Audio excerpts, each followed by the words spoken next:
नमस्कार मित्रांनो, मी सुमित उल्के स्वागत करतो तुमचं माझ्या या चॅनलवर.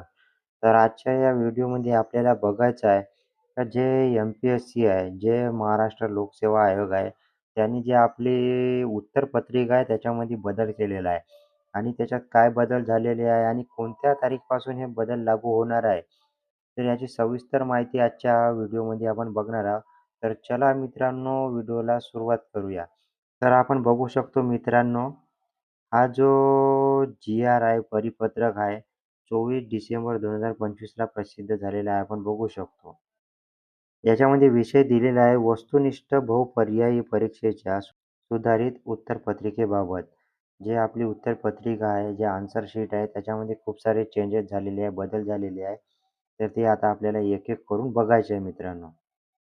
बघा मित्रांनो, महाराष्ट्र लोकसेवा आयोगामार्फत आयोजित भरती प्रक्रियामध्ये काल सुसंगत अद्ययावतीकरण व नाविन्यपूर्णता आणण्याच्या धोरणाचा भाग म्हणून विविध वस्तुनिष्ठ बहुपर्यायी स्वरूपाच्या परीक्षेकरिता वापरण्यात येणारी उत्तरपत्रिका अधिक निर्दोष करण्याच्या हेतूने सुधारित करण्यात येत आहे. बघा मित्रांनो, सुधारित उत्तरपत्रिका आयोगाच्या प्रचलित धोरणानुसार 2 प्रतींमध्येच कार्बनलेस असणार असून परीक्षेनंतर उत्तरपत्रिकेची मूळ प्रत आयोगाकडे जमा करायची आहे, तर दुय्यम प्रत उमेदवारांना सोबत घेऊन जाण्याची मुभा आहे.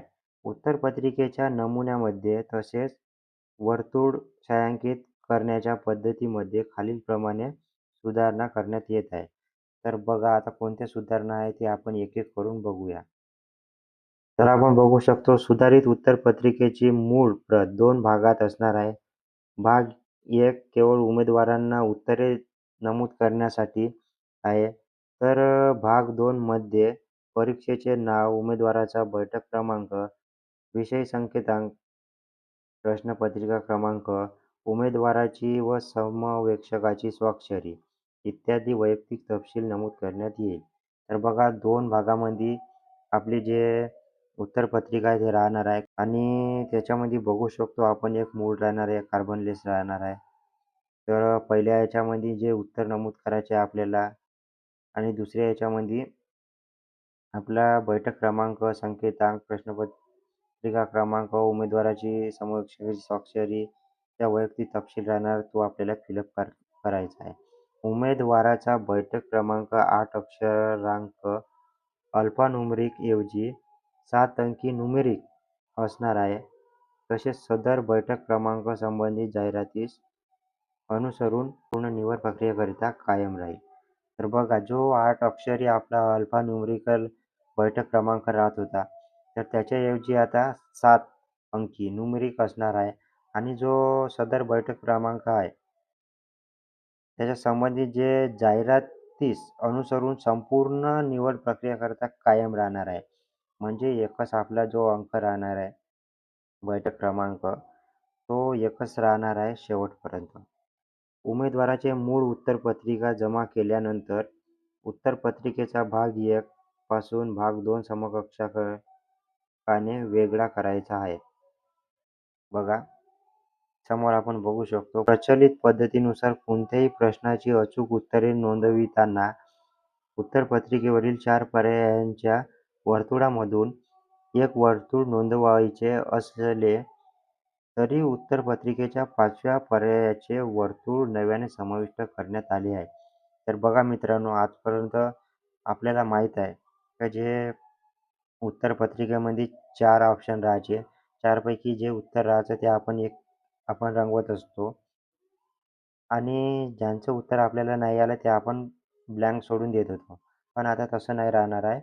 आता 5 सर्कल राहणार आहे आणि ज्यांचं उत्तर असेल ते आपल्याला 4 पैकी 1 तर रंगवायचं आहे, पण आपल्याला उत्तर द्यायचं नसेल, तर आपल्याला 5वं वर्तुळ रंगवायचं आहे. तर आता याच्याबद्दल तुम्हीच मला सांगा की हे योग्य आहे की अयोग्य आहे? पहिलंच विद्यार्थ्यांचा परीक्षेमध्ये टाईम पुरत नाही आणि आता पुन्हा एक ऑप्शन असा आला आहे की 5वा गोल आपल्याला रंगवायचा आहे. तर तुम्हाला काय वाटते याच्याबद्दल कमेंट बॉक्समध्ये मला नक्की कळवायचं आहे. समोर आपण बघू शकतो सदर 5व्या पर्यायांचे वर्तुळ छायांकित करण्याबाबतचा सविस्तर तपशील खालीलप्रमाणे आहे. बघा मित्रांनो, उमेदवार एखाद्या प्रश्नाचे कोणतेही उत्तर नमूद करू इच्छित नसल्यास 5वा पर्याय निवडायचा आहे. बघा, 5वा पर्याय आपल्याला निवडायचा आणि रंगवायचा आहे.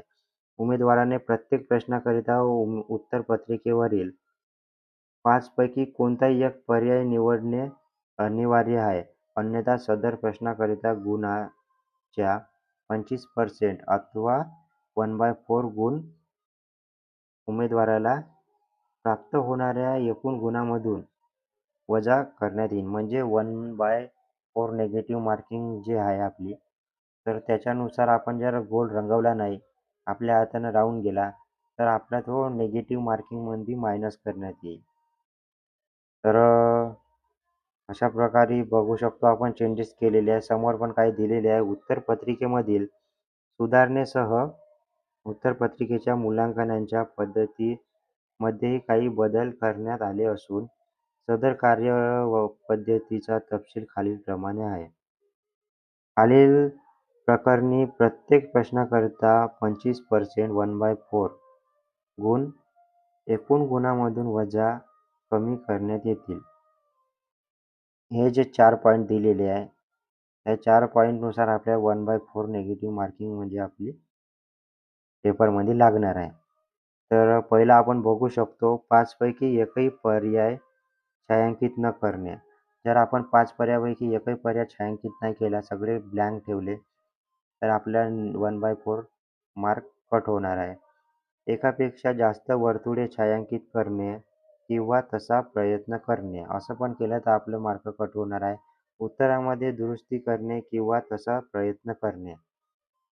जर आपण उत्तरामध्ये दुरुस्ती करायला जाऊ किंवा त्याचा प्रयत्न जर केला, तर तेव्हा पण आपला 1/4 मार्क मायनस होणार आहे.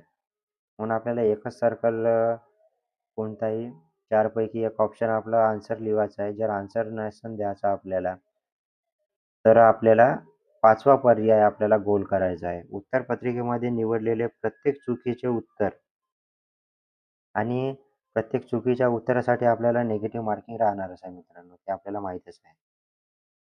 तर वरीलप्रमाणे कार्यपद्धतीचा अवलंब करताना एकूण गुणाची बेरीज अपूर्णांकात आली तरी ते अपूर्णांकातच राहील. बघा, जर अपूर्णांकामध्ये आपली बेरीज आली, तो अपूर्णांकामध्येच राहणार आहे आता. समोर पण काही आपण बदल चेंजेस बघू शकतो. खालील कारणाकरिता उत्तरपत्रिका अवैध समजण्यात येईल. तर ते कोणते कारण आहे? 6 कारण दिलेले आहे. मूळ उत्तरपत्रिकेवरील पृष्ठ क्रमांक 1 भाग 2 वर विहित ठिकाणी स्वाक्षरी न केल्यास. बघा, आपल्याला स्वाक्षरी पण करायची आहे. स्वाक्षरी नाही केली तर आपल्याला अवैध समजण्यात येईल आपली उत्तरपत्रिका. दुसऱ्या नंबरवर आपण बघू शकतो काळ्या शाईच्या बॉल पॉइंट पेन व्यतिरिक्त अन्य शाईच्या प्रकाराचा पेन वापरल्यास. म्हणजे आपल्याला काळ्या शाईचा बॉल पॉइंट पेनच आपल्याला यूज करायचा आहे उत्तरपत्रिकेसाठी. आणि याच्या व्यतिरिक्त कोणताही दुसरा पेन आपण यूज केला तर ते पण आपली उत्तरपत्रिका अवैध समजण्यात येणार आहे मित्रांनो. तिसरं आपण बघू शकतो उत्तरपत्रिकेवर असंबद्ध, अप्रस्तुत अथवा गैरलागू शेरा चिन्ह नमूद केल्यास. कोणतेही आपण उत्तरपत्रिकेमध्ये चिन्ह काही जर लिहिलं, असंबंध दर्शवणारे काही आपण लिहिलं, तर तशामध्ये आपल्याला जे उत्तरपत्रिका आहे ते अवैध समजण्यात येणार आहे. समोर आपण बघू शकतो उमेदवाराला पुरविलेल्या प्रश्नपुस्तिकेवरील प्रश्नपुस्तिका क्रमांक उत्तरपत्रिकेवर नमूद न केल्यास. म्हणजे जे प्रश्नपत्रिका आहे त्याच्यावरचा जो उत्तरपत्रिकेवर आपण नंबर जर लिहिला नाही, तर आपली उत्तरपत्रिका अवैध समजण्यात येणार आहे. मूळ उत्तरपत्रिकेवरील पृष्ठ 1 भाग 1 वर बैठक क्रमांक अथवा इतर कोणत्याही प्रकाराचे लिखाण केल्यास अथवा सांकेतिक खूण केल्यास अथवा तसा प्रयत्न केल्यास, तरी पण आपली उत्तरपत्रिका अवैध समजण्यात येईल. उत्तरपत्रिकेवरील QR कोड, टायमिंग ट्रॅक अथवा अन्य छपाई केलेला मजकूर कोणत्याही प्रकारे खराब केल्यास. कोणताही मजकूर आपल्याला खराब करायचा नाही. अशा प्रकारे 6 पॉईंट दिलेले आहे. आणि आपली उत्तरपत्रिका अवैध समजण्यात येणार आहे. म्हणून असे जे 6 प्रकार दिलेले आहे, हे आपल्याला करायचे नाही मित्रांनो. समोर आपण बघू शकतो उत्तरपत्रिकेच्या वापरासंदर्भात सविस्तर सूचना. उत्तरपत्रिकेच्या दुय्यम प्रतीच्या कार्बनलेस मलपृष्ठावर बॅक पेजवर देण्यात येतील व सदर सूचना वेळोवेळी अद्ययावत करण्यात येतील. वेळोवेळी सुधारण्यात येणाऱ्या सूचनांचे पालन करणे अनिवार्य राहील.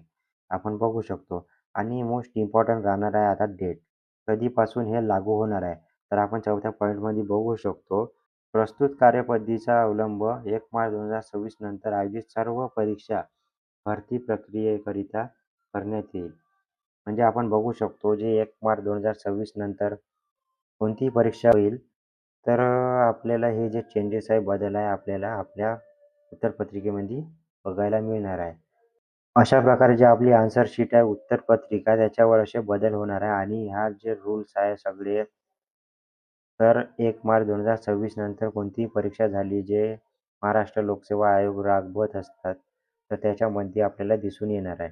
तर कशी वाटली माहिती कमेंट बॉक्समध्ये जरूर कळवा आणि अशाच नवीन-नवीन अपडेटसाठी आपल्या चॅनलला सबस्क्राईब करून ठेवायचं आहे मित्रांनो.